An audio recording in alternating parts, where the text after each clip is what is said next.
Archana Mishra. Previous lecture में हमने हमारा 2018 का दिसंबर का क्वेश्चन पेपर एनालाइज किया था, ठीक है। और आज का हमारा टॉपिक क्या रहेगा, जुलाई 2018 का एग्जाम एनालाइज करने का, जिसमें हम पीपल डेवलपमेंट एंड एनवायरमेंट के क्वेश्चंस को एनालाइसिस करेंगे। और जिसने पीछे के लेक्चर्स नहीं देखे हैं वो देख लीजिए और पेपर को एनालाइज कीजिए, क्योंकि इन्हीं के अंदर से ही क्वेश्चंस आते हैं। और हर साल 5 क्वेश्चन तो आते ही हैं, कई बार 6 भी हो जाते हैं, मतलब 6 भी हो जाते हैं, ठीक है। तो आपको सभी क्वेश्चंस को एनालाइज करना है और हम इनको हर एक ऑप्शन को एनालाइज करेंगे। आपको मेरे अगर लेक्चर्स को देखना है तो प्रीवियस लेक्चर्स जो है एनवायरनमेंट के वो देख सकते हैं और अपनी प्रिपरेशन कर सकते हैं। तो हम अपना लेक्चर अब स्टार्ट करते हैं। 2018 जुलाई का फर्स्ट क्वेश्चन जो है वो ये रहा, fly ash produced in thermal power plant is an eco-friendly resource for use in. Fly ash के बारे में था कि फ्लाई एश जो थर्मल पावर प्लांट में मतलब होती है, फ्लाई एश यानी कि जो राख बची हुई होती है, तो उसका इको फ्रेंडली यूज कहाँ कहाँ कर सकते हैं। तो एग्रीकल्चर एज माइक्रो न्यूट्रिशन, हम लोग खेती में कर सकते हैं ना माइक्रो न्यूट्रिशन के तहत पर, तो फर्स्ट पॉइंट ठीक है। वेस्टलैंड डेवलपमेंट यानी कि वेस्टलैंड वो जगह जो बेकार है और उसे हम डेवलप करना चाहते हैं, तो हम फ्लाई ऐश का यूज वहां पर कर सकते हैं। Okay. Dam and water holding structure, जैसे हमें कोई स्ट्रक्चर बनाना है डैम्स का या वाटर मतलब पानी जब ज्यादा मात्रा में हो रहा हो तो वहां पर रोकना है, तो उसमें हम लोग फ्लाई ऐश का यूज कर सकते हैं। और ब्रिक इंडस्ट्री यानी कि जो पत्थरों वाली ईंटें वगैरह बनती है ना, जहां पर उन इंडस्ट्रीज में भी इस टाइप का यूज हम कर सकते हैं। इट मींस इज दैट हमारा इस क्वेश्चन में ऑप्शन नंबर डी जो है वो बिल्कुल ठीक रहेगा, जिसमें ए बी सी और डी सारे ऑप्शंस होंगे। और आपको हमारे जो क्वेश्चंस हैं वो बोर्ड पर नजर आ जाएंगे स्क्रीन के ऊपर। तो फर्स्ट क्वेश्चन फ्लाई ऐश के बारे में था। अब हमारा नेक्स्ट में भी शायद आपको अच्छे से समझ में आ गया होगा। अब हम करते हैं हमारा next question, Which of the following type of natural disaster? Natural disaster कौन सी होती हैं? मैंने प्रीवियस लेक्चर में डिटेल में बताया था, फिर भी एक बार फिर से रिपीट कर देती हूँ। नेचुरल यानी कि जो प्रकृति द्वारा हो, डिजास्टर जिसकी वजह से बड़े लेवल पर नुकसान हो, ठीक है। तो प्रकृति द्वारा कुछ विनाशकारी घटनाएं जिनसे बहुत ज्यादा नुकसान होता है, लाइक अर्थक्वेक, ड्राफ्ट और हॉरिकॉन्स, वोल्केनोस, ठीक है। इस टाइप की और भी बहुत सारी जो घटनाएं होती है जिनकी वजह से बहुत ज्यादा लेवल पर पीपल को और हमारी पॉपुलेशन को बहुत ज्यादा नुकसान होता है, आसपास में रहने वाले मतलब आसपास के रहने वाले लोगों को, ठीक है। तो इसी के बारे में क्वेश्चन है कि which of the following type of natural disaster has no definite beginning and end. ऐसा कौन सा डिजास्टर है जो नेचुरल भी है बट उसका बिगिनिंग या एंड नहीं होता। फर्स्ट अर्थक्वेक, क्यों अर्थक्वेक का तो होता है ना एपिक सेंटर से। देखिए हम अगर उसको अर्थक्वेक जहां स्टार्ट हो रहा है उसको बोलते हैं हाइपोसेंटर, जब वो जमीन के अंदर है। और उसी जगह पर सेम टाइम पर मतलब जब हाइपोसेंटर से अर्थक्वेक स्टार्ट होता है तो ऊपर जब सरफेस पे आता है तो उसको क्या बोलते हैं एपिक सेंटर, और ये फोकस के अकॉर्डिंग चलता है। ओके। तो वहां से जहां भी अर्थक्वेक स्टार्ट होगा उसको बोलते हैं फोकस, ठीक है। तो यानी कि अर्थक्वेक का स्टार्टिंग पॉइंट है और कहीं ना कहीं पर एंडिंग पॉइंट भी होता है। तो ये ऑप्शन हमारा गलत हो जाएगा, क्योंकि क्वेश्चन में हमें क्या बताना है, ऐसी डिजास्टर बतानी है जिसका ना तो कोई स्टार्टिंग हो ना ही एंड हो। फिर आता है लैंडस्लाइड। लैंडस्लाइड का तो होता है क्यों, जिन जगहों जिन एरियाज पर मतलब जो हमारी जो स्लाइड ऑलरेडी बनी हुई है, मतलब स्लोप के साइड में है, तो मतलब वहां पर ही जमीन खिसक सकती है ना, अगर बारिश वगैरह आई या स्नोफॉल हुआ तो उन जगहों पर ही जो धरती है वो खिसकेगी, लैंडस्लाइड होगा। अब जहां पर इक्वल लेवल में है वहां पर लैंडस्लाइड थोड़ी ना हो सकता है, तो यानी कि ये ऑप्शन भी गलत हो जाएगा।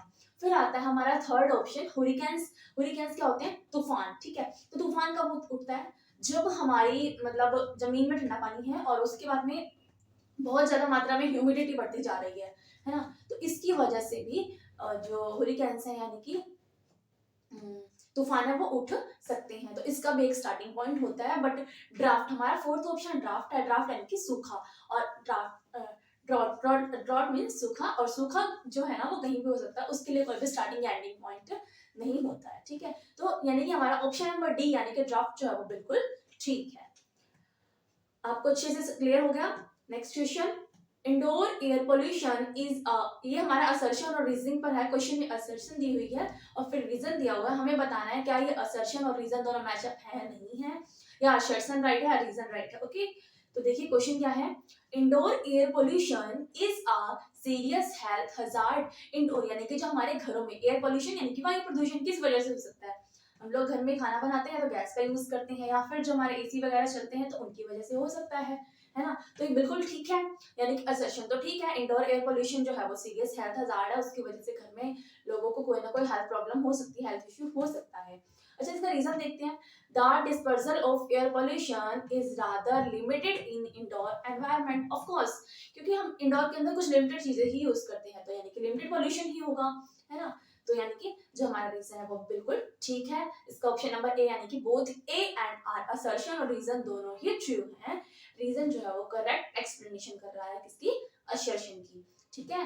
हाँ, आउटडोर पोल्यूशन की बात करें तो वहां पर बहुत सारा पोल्यूशन हो सकता है और उससे बहुत सारे इश्यूज हो सकते हैं, बट इंडोर के अंदर क्या होता है, लिमिटेड पोल्यूशन ही क्रिएट होता है, क्योंकि हम लोग या तो खाना बनाएंगे या एसी वगैरह चलाएंगे, उससे ज्यादा किस चीज से पोल्यूशन कर सकते हैं घर में। लेकिन बाहर बड़ी बड़ी फैक्ट्रीज वगैरह होती हैं, हम गाड़ियों का यूज भी करते हैं, और भी बहुत सारे ऐसे काम है जिनकी वजह से पोल्यूशन हो सकता है।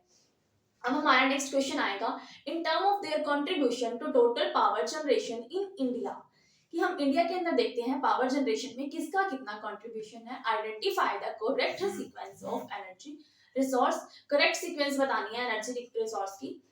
अकॉर्डिंग टू, देखिए, थर्मल पावर प्लांट दे रखा है, लार्ज हाइड्रो पावर प्रोजेक्ट दे रखा है, न्यूक्लियर एनर्जी दे रखी है और रिन्यूएबल एनर्जी दे रखी है, ठीक है। और जिसमें हम लोग मतलब रिन्यूएबल एनर्जी के अंदर सोलर एनर्जी, वाइंड एनर्जी सभी आता है, तो इनका मतलब पार्ट बताना है और उसी के अकॉर्डिंग कौन सबसे ज्यादा कर रहा है और कौन सबसे कम कर रहा है वो बताना, मतलब सीक्वेंस बतानी है, आइडेंटिफाई करना है हमें एनर्जी रिसोर्स की, जिसकी वजह से टोटल पावर जनरेशन होती है, ठीक है। तो हम यहाँ पर एक ग्राफ बनाएंगे, उसके अकॉर्डिंग समझेंगे।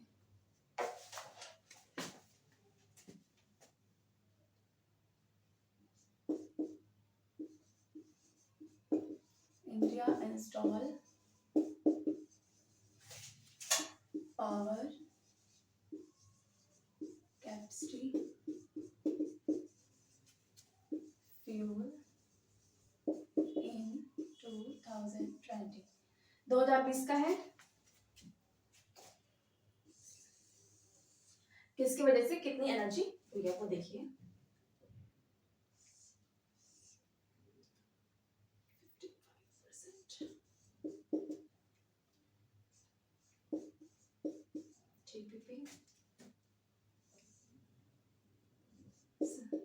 टीपीपी यानी कि थर्मल पावर प्लांट से जो है 55% एनर्जी हुई है। ये 7% है नेचुरल गैस से,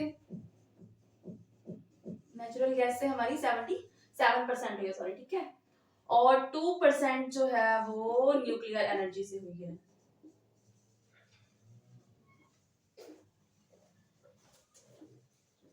next, hydro power project LHP 12%, large hydro power project,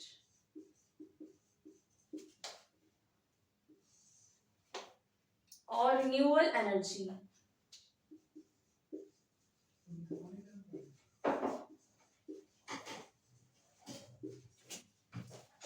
renewable energy कितनी है, 24%, यानी कि थर्मल पावर प्लांट से 55%, नेचुरल गैस से 7%, न्यूक्लियर से 2% और एलएचपी से 12% और रिन्यूएबल एनर्जी 24%, ओके। ये हमारा कंट्रीब्यूशन रहा है, तो इसके अकॉर्डिंग हमारा आंसर क्या आएगा, सबसे पहले आएगा टीपीपी, फिर आएगा आरई, ठीक है, फिर आएगा हमारा एलएचपी, फिर आएगा एनपीवी। तो यानी कि थर्मल पावर प्लांट सबसे ज्यादा, फिर रिन्यूएबल एनर्जी का, फिर लार्ज हाइड्रो पावर प्लांट और फिर आएगा nuclear energy. It means that option number A जो है वो बिल्कुल करेक्ट है। अब हमारा नेक्स्ट क्वेश्चन और last question, which of the following is considered as major source of pollution in river of India, कि इंडिया में रिवर्स के लिए कौन सा बहुत ज्यादा मात्रा में पॉल्यूशन है, ऐसी कौन सी चीजें जो बहुत ज्यादा क्रिएट करती है पॉल्यूशन रिवर्स के लिए। तो फर्स्ट ऑप्शन है हमारा अनरेगुलेटेड स्मॉल स्केल इंडस्ट्री, बिल्कुल पॉल्यूशन क्रिएट करती है जो स्मॉल स्केल इंडस्ट्रीज हैं। फिर है अनट्रीटेड सीवरेज, लेकिन जो अनट्रीटेड सीवरेज जो है, जो सीवरेज इसकी ट्रीटमेंट नहीं किया जाता, उससे बहुत ज्यादा मात्रा में पॉल्यूशन होता है रिवर्स में, यानी कि फर्स्ट ऑप्शन इसीलिए गलत हो जाएगा। एग्रीकल्चर रन ऑफ, जब उससे थोड़ा कम होता है, और नेक्स्ट थर्मल पावर प्लांट से भी कम होता है, लेकिन बहुत ज्यादा मेजर सोर्स जो है पोल्यूशन का रिवर्स के लिए वो है अनट्रीटेड सीवेज, यानी कि सीवेज की जो हमारे यहाँ सीवेज हैं उनको अगर ट्रीटेड ना किया जाए तो उससे जो पानी है नदियों का उसमें बहुत ज्यादा स्मेल फैल जाएगी, उसका कचरा जो है वो सीधे ही वहां जाता है और उसकी वजह से रिवर्स के अंदर बहुत ज्यादा पोल्यूशन हो सकता है। अगर आपकी कोई भी क्वेरी है तो कमेंट बॉक्स में बताइए, और हमारे लेक्चर्स को लाइक कीजिए, कमेंट कीजिए और सब्सक्राइब कीजिए हमारे चैनल को। And thanks for watching.